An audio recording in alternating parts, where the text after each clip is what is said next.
Welcome back to X Men Classics. This is episode number 27. I thought I was going to do 4 issues of Uncanny X Men. I'm just going to do just 2. Okay?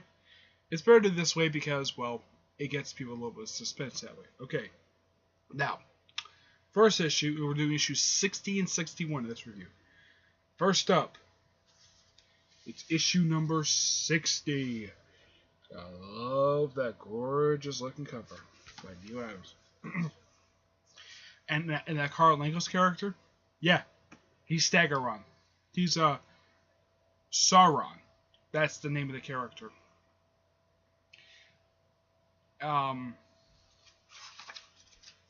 trying to think. I don't think that the character is named after anybody. Let me see here.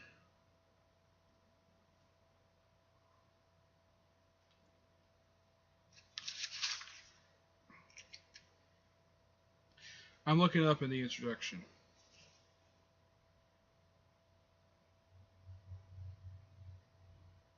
Okay.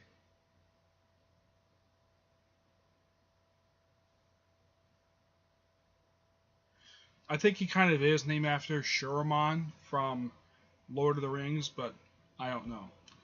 Now, this is the first of a 4-parter featuring the character. Now, some of you might be asking, wasn't the character called Stegoron introduced in Marvel Team Up?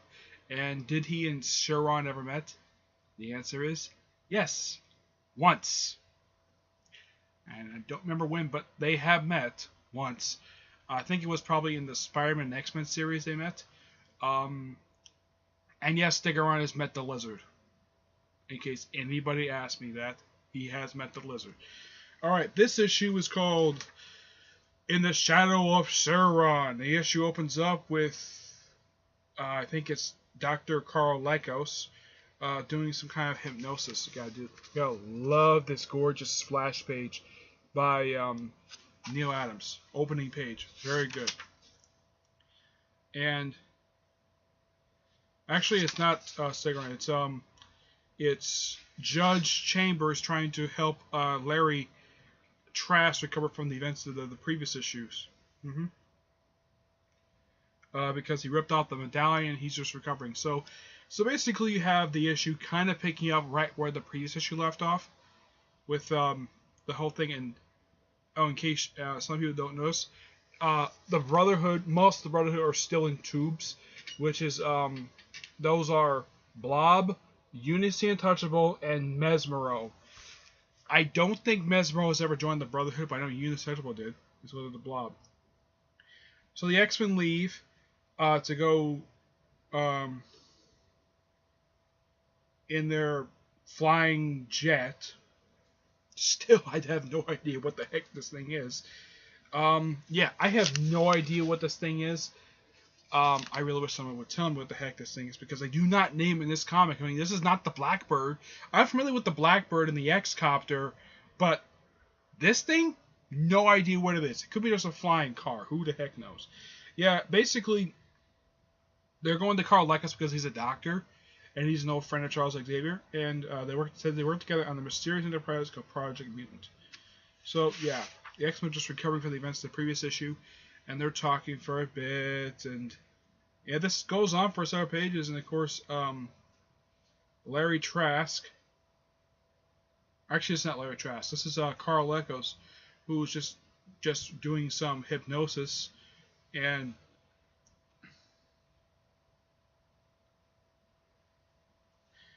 trying to help this guy recover from whatever kind of mental side effects. So basically, I guess Carl Lycos is basically a physician, a surgeon, and probably a psychiatrist. I don't know. It's never clearly stated. It's probably some kind of work that he probably also go through. And Jean Grey and Scott Summers come in with Alex Summers to have Carl Lucas look over, Dr. Lucas look over, and he says they were waiting for the waiting room. And he says, "No, that's not needed. It's gonna take all day. So why don't you come back later?" And they decide to simply just go wandering about. They kind of go to the city. And, they go back to the Xavier Institute, and they're back, like, the Cyclops are opening up a door, They heard something behind the door. Actually, behind the doors that leads into the danger room. Which, yeah, you have first time in a while you see actual training. First time since probably before Charles Xavier died. They've been doing this.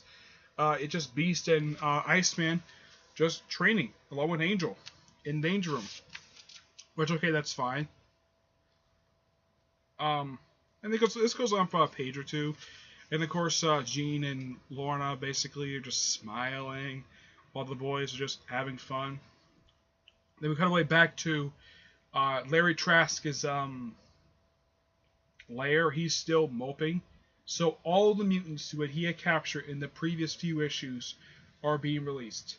And who I see here is quite surprising. You have Banshee, the Living Pharaoh. I think that's Mesmero in the background. You have front and center, you have Blob and Eunice. I think, trying to think. I don't remember who this character is right here. The guy dressed in green. He could be the Vanisher. Yeah, I think that's the Vanisher. Yeah, it's been a little while since I've seen him. You also have Quicksilver and Scarlet Witch, the Toad, and Mastermind. Basically, on this one page, you have mostly people who have been or going to be members of the Brotherhood of Mutants. It's a nice little follow-up page. It's quite nice. So you can kind of say this issue kind of feels like a follow-up and start of a new storyline. Okay. And he sends, after working on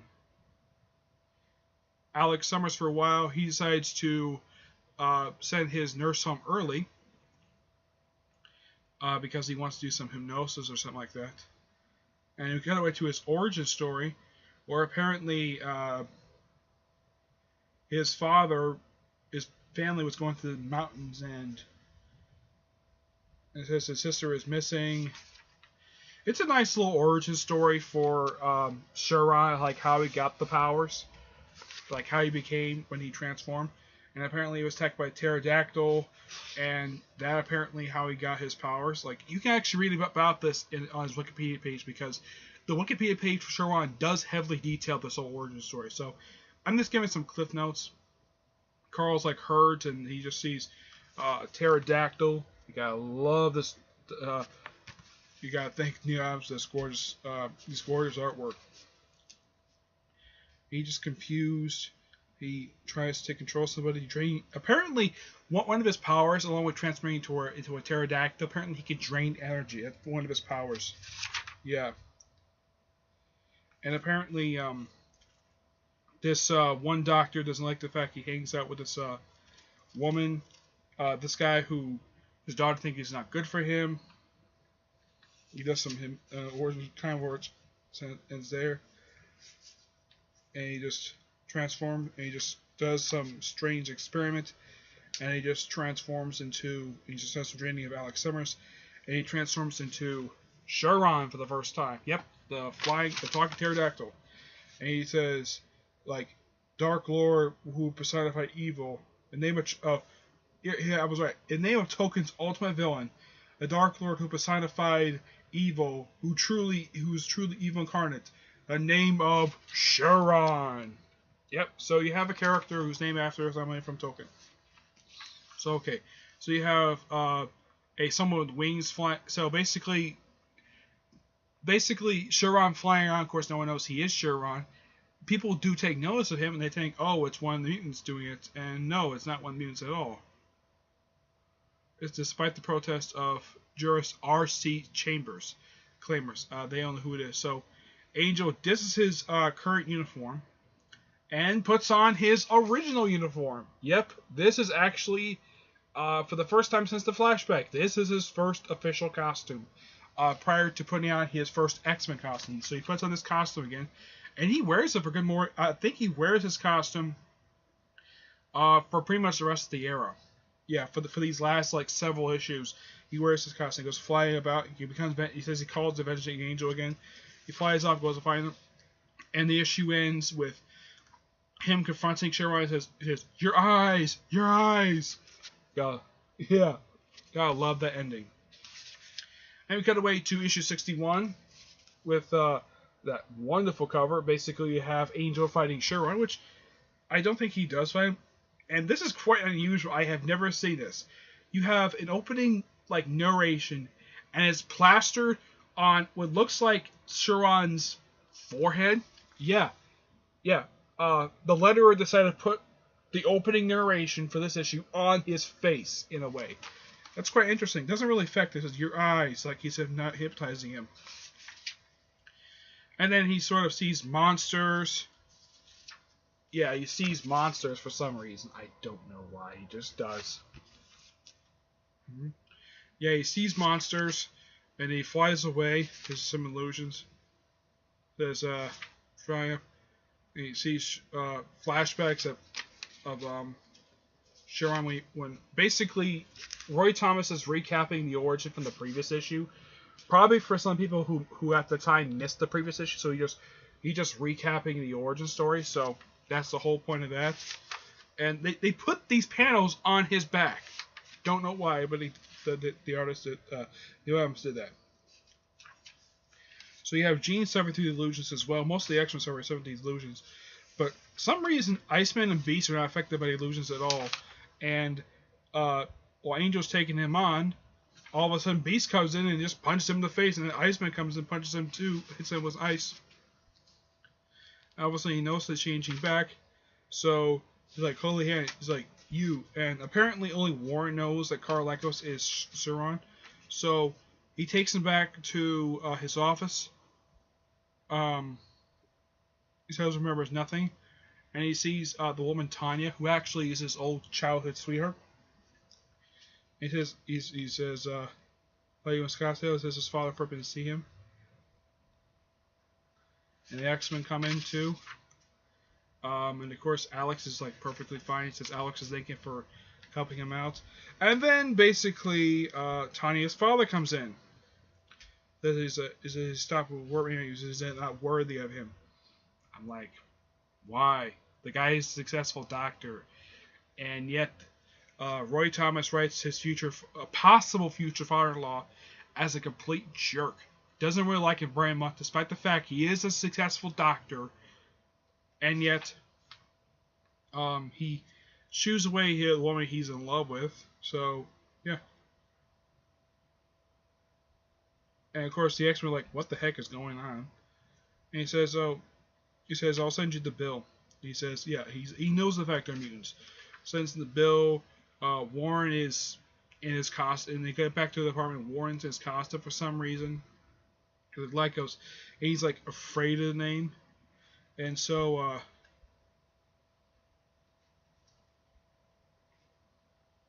I think Alex is asleep and he falls asleep Angel falls asleep on the chair on the couch.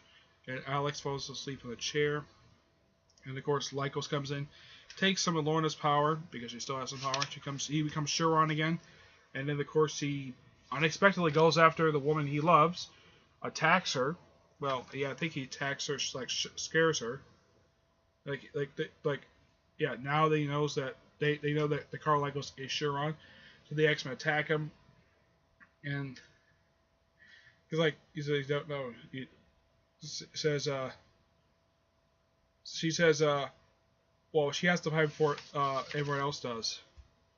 And he goes back to his cabin, and then he just stays there for a little while, and Tanya comes, and of course, apparently he just falls off.